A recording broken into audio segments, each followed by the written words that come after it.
What are some key skills students should focus on today to succeed in tech careers? So this is an interesting one and it's very opinionated. So 5 different people might tell you 5 different things. At least my view has started to crystallize that a lot of people who would otherwise have been able to get away with just doing coding no longer can, because that piece of the industry is being rapidly automated by artificial intelligence. So I think what we need to now do is go back to fundamentals, understand how everything works and see the big picture. Use yourself as an orchestrator to AI in order to actually make production applications. So now the cheat code that we've been using of just doing coding and ignoring every other subject, that's gone away. But nothing else changes. You still need to know the fundamentals, you still need to know algorithms, you still need to know how to apply what, where, and that's what now we need to pay more attention to.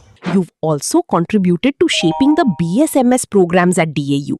What was the vision behind introducing these programs? I think the vision was clear. Academics will really need to shape up differently if we want to continue, because the industry is changing very fast. So the cycles that typically would have taken, let's say, a 5-year or a 6-year churn now happen in a few months, and every few months you see a different benchmark and a different model beating the benchmark. So things are changing so fast that academics, which already struggle to keep up, will have to really reinvent itself. And I think this course is a step in that direction. It helps you kind of have a curriculum for the modern age and continuously nurture some of these concepts through a longer period, longer incubation, so you're more able to manage a very uncertain future.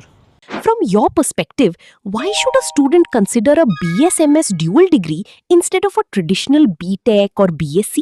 So the major problem with having a single bachelor's and then doing a master's somewhere else is that some of the, I would say the basics differ. So you might not be, I don't want to use the word indoctrined, but you wouldn't be indoctrined in a particular pedagogy. And what would happen is you would have to relearn a lot. So when I did my master's, one of the challenges we had was our first year probably went in unlearning a lot of stuff and relearning a lot of things, or covering some basics, because we had a very diverse group of people in the batch. A dual degree sort of helps smooth that transition out. So everybody is starting with the same starting context, and therefore you build together much more effectively and use the time you put into academics much more effectively.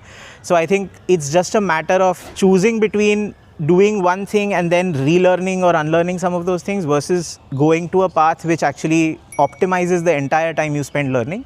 That's where I think the biggest differentiator is when you do a dual degree like this.